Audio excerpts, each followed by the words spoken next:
Somewhere in the stack of bills you paid this month, on paper or quietly on autopay, there are line items with names so boring, so official sounding, that in all these years you have never once read them out loud. Regulatory recovery fee, equipment service charge, statement processing fee. They are designed to sound like the law. Most of them are not the law. Some of them are against it. And a few of the fees I'm going to show you today are ones that, under the rules we have right now, they should never have been allowed to charge you in the first place. My name is Harold Briggs. I spent 43 years inside the same small-town bank in Ohio, teller to branch manager. And I'm going to tell you something banks don't put on the poster. A good part of my industry's income, and the phone companies, and the cable companies, doesn't come from the price of anything.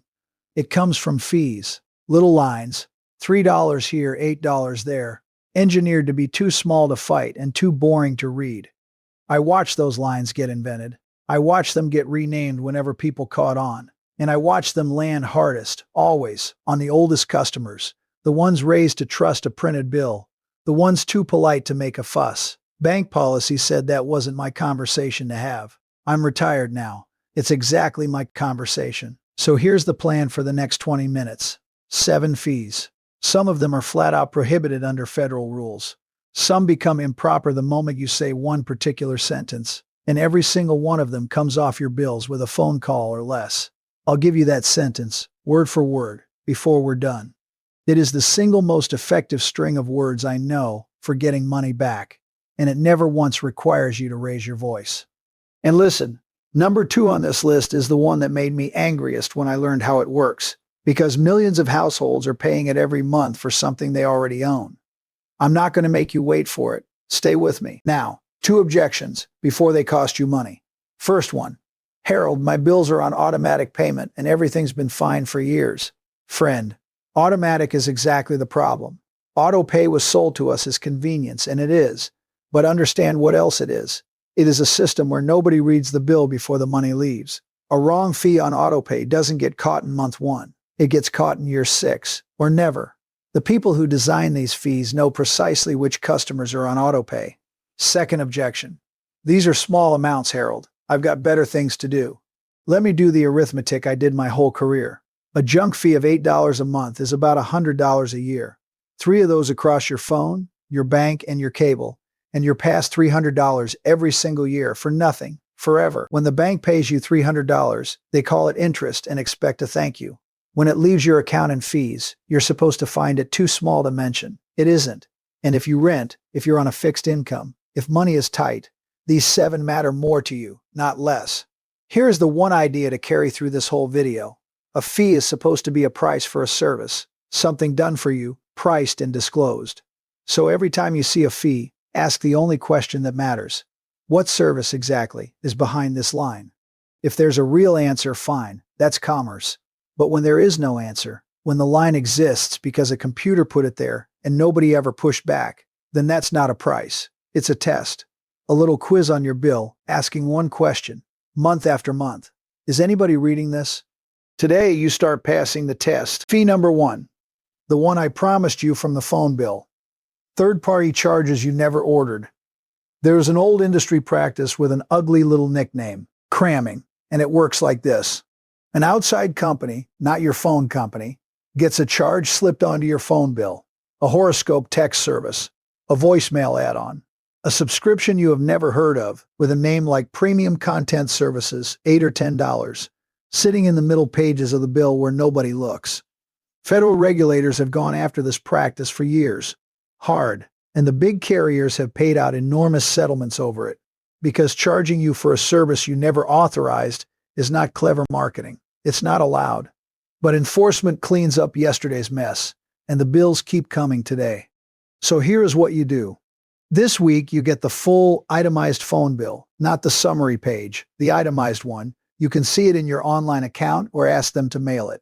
And you read every recurring line. Anything you don't recognize, you call and ask the question, what service is this and when did I order it? If the answer wobbles, you say the sentence, I'll give you shortly. And one more thing. Ask your carrier to put a block on third-party billing going forward. It's free. It's one sentence. And most customers over 65 have never been told the block exists. Fee number 2. The one that made me angry. Equipment rental fees for equipment you already own. Here's how this one works, and I want you to check this one today, not this week. Your internet or cable company charges a monthly rental fee for the modem, the router, the box that connects your home. $10, $15 a month, every month, forever. Fine if it's their equipment, but here's what happens in the real world. People buy their own modem, and the rental fee keeps right on billing. Or the company swaps a box, or you move plans, and a fee reattaches like a barnacle. And listen to this part carefully. A few years back, a federal law was passed, aimed at exactly this, saying in plain terms that a provider is not allowed to charge you rental fees for equipment they did not provide. That is not my opinion. That is written down. And yet the fee still shows up on bills all over this country because the billing computer doesn't read the law and it counts on you not reading the bill. $15 a month is $180 a year. Over the 10 years some households have carried this fee, you're staring at nearly $2,000 for renting a box that has been sitting in their warehouse, or worse, for renting the very modem you bought at the store with your own money. Today, find the line on your internet or cable bill that says equipment, modem, or gateway. Then look at the actual box in your house. If you bought it, that fee comes off, and you ask for the refund out loud, going back as far as they'll go. This is the single fastest money in this entire video. If that one just paid for your 20 minutes, do me the small favor, hit like, because it pushes this video to the next household that's been renting their own modem for a decade. And subscribe, because there's a video coming for every bill in that drawer. Alright, fee number 3, and this one's from inside my own house. Bank fees that regulators have been dragging into the daylight. I'll say this as an insider. For years, the quiet champion was the overdraft, and its ugly cousins, the surprise overdraft, where the bank's own math about holds and deposits trips you into a fee you couldn't have predicted. The double dip, where one bounce payment gets rerun and feed again. Regulators have called practices like these what they are, unfair, and under that pressure, a wonderful thing happened. Most of the big banks quietly dropped or shrank these fees. Monthly maintenance fees, too, the fee for the privilege of them holding your money. Banks waive those all day long, for seniors, for direct deposit, for a minimum balance, but the waiver almost never happens by itself. You have to ask. So here's your move. Call the number on your bank statement and ask 2 questions. First, what fees have I paid on this account in the last 12 months? They can see it on one screen. Second, which of these can be waived at my age and with my banking history? 43 years inside, and I will tell you plainly, a polite customer who asks that second question, with a long, clean history behind them, gets a yes far more often than the bank would ever admit in print. We had discretion. We used it for the people who asked.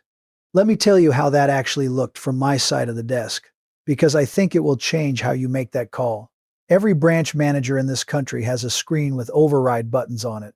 Fee reversal, fee waiver, courtesy credit. They exist because the bank knows, mathematically, that keeping a 40-year customer is worth more than any $95 in fees.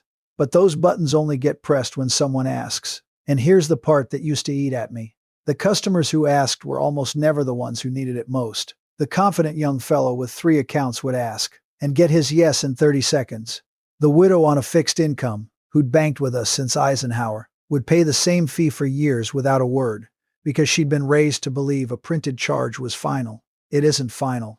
It was never final. The politest sentence in banking is also the most profitable one you'll ever learn.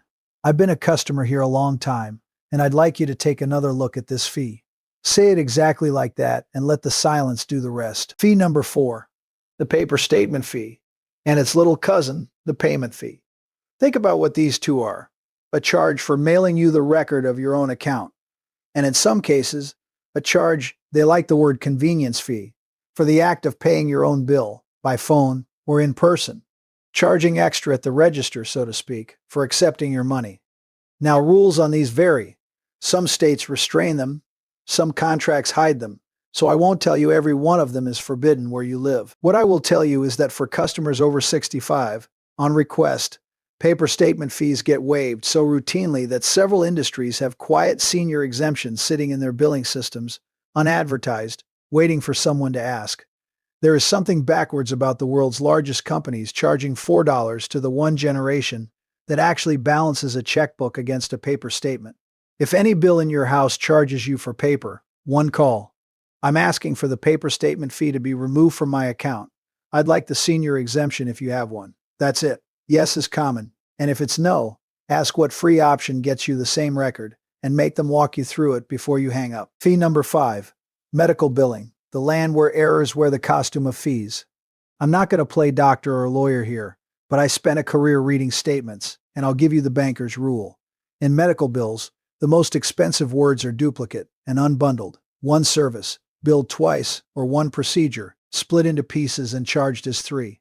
Studies over the years have found errors in a shocking share of medical bills, and errors, you'll notice, have a way of leaning in the biller's favor. On top of that, there are now federal protections against certain surprise bills, the kind where an out-of-network charge ambushes you at an in-network hospital.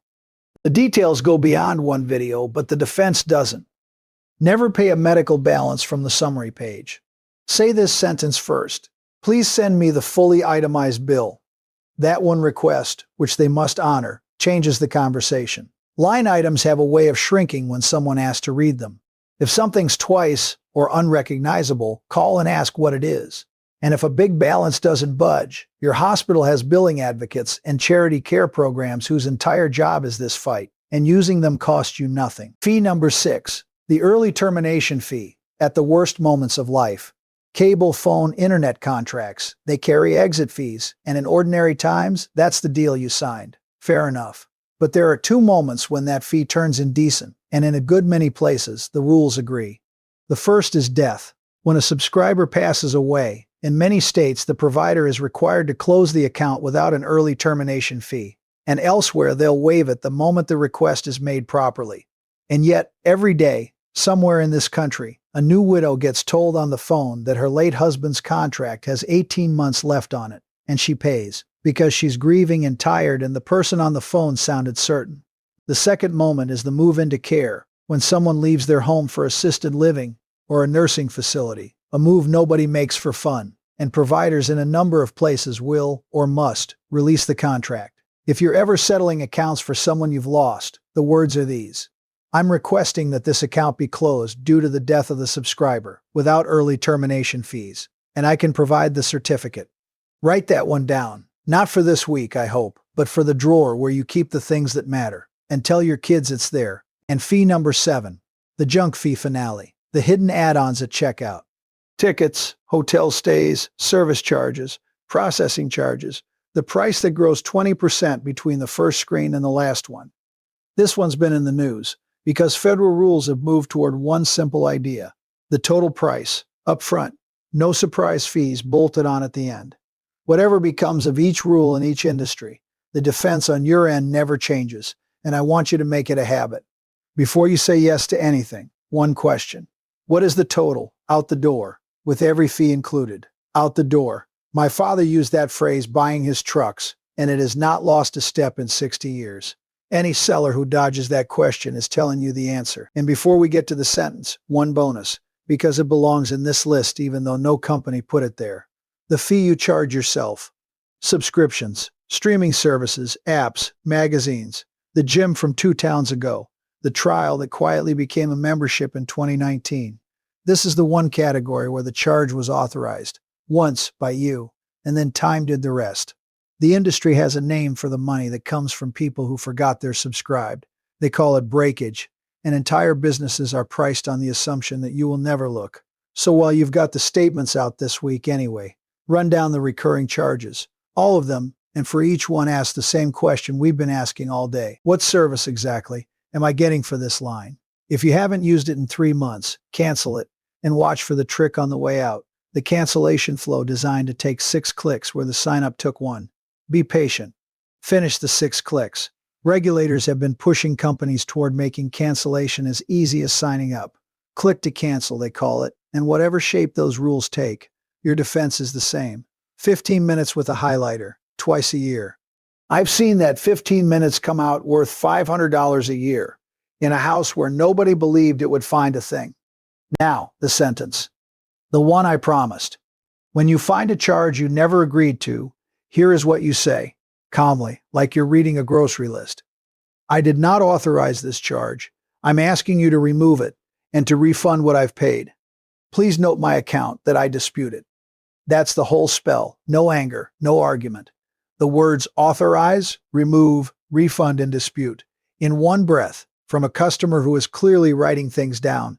That combination moves billing departments because it tells them you know the difference between a price and a test. If they still say no, then you climb one step, and the step is free. Phone issues. The FCC takes complaints on a simple website. Junk fees and billing tricks. The FTC.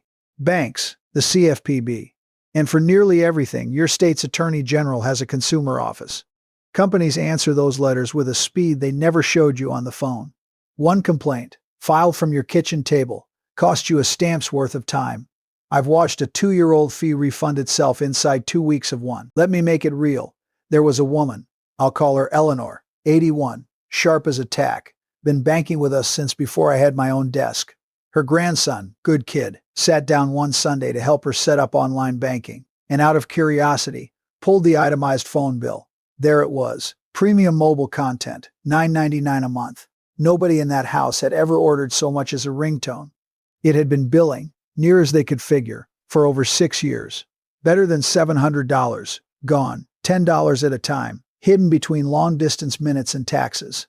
She made the calls herself. That generation always does. And I want you to hear how the first call went, because it's instructive. The first person she reached told her the charge was valid, that it was from a third-party provider, and that she'd need to take it up with them. That's the standard first answer, and it's designed to end the call. Eleanor didn't argue. She just said, "Then I'd like your third-party billing block on my account today, and I'd like this charge escalated as unauthorized." Escalated. Another word worth its weight. The second person she reached had different buttons on their screen. Said the sentence, "Got the block put on. Got a refund, a partial one, plus a credit," because she asked twice, politely, on 2 different days. And when it was done, she told her grandson the part that stayed with me. "It's not the money," she said. "It's that they'd have taken it forever." That's the business model, friends. Forever is the plan, unless somebody reads the bill. So here is your week, and it's a gentle one. One bill with your morning coffee. Monday, the phone bill, itemized, every recurring line, and ask for the third-party billing block. Tuesday, internet and cable. Find the equipment fee, and match it against the box you actually own. Wednesday, the bank. 2 questions. What did I pay last year, and what gets waived at my age? Thursday, any bill that charges for paper or for paying. Ask for the senior exemption by name. Friday, put the magic sentence and the bereavement sentence in the drawer with your papers and tell someone you trust where they are. And Saturday, if you've still got coffee left, the subscription sweep. Every recurring charge, 3-month rule, highlighter in hand. Nothing on that list costs $1. Any one of them can be worth $100 a year, and they're yours now. And do one thing for somebody else. You know somebody, over 65, polite, trusting, on autopay, who has not read an itemized bill in years. Send them this video today. You may be handing them $100 a month, and no company is ever going to mail them that news. Leave me a comment and tell me what state you're in, because several of the rules today bend at the state line, and I read every single comment to decide which states I cover first. And subscribe, because next time, I'm going to tell you about the other side of the ledger. I spent 43 years watching wealthy retirees, the quiet ones, the ones who never looked rich, and there are 7 things they had all stopped buying, almost to a man. Number 4 is one you probably bought this month. Everything I've shared today is general educational information, not personal legal, tax, or financial advice. Fee rules, protections, and programs vary by state, by company, and by contract, and they change over time. Before you act, confirm the details with the company, the agency involved, or a licensed professional. That's not me covering myself. That's just sound banking. Look after your money. You earned it twice. Once when you worked for it, and once when you kept it. If you want more plain English ways to keep what you earned, subscribe to the channel. I'll see you in the next one.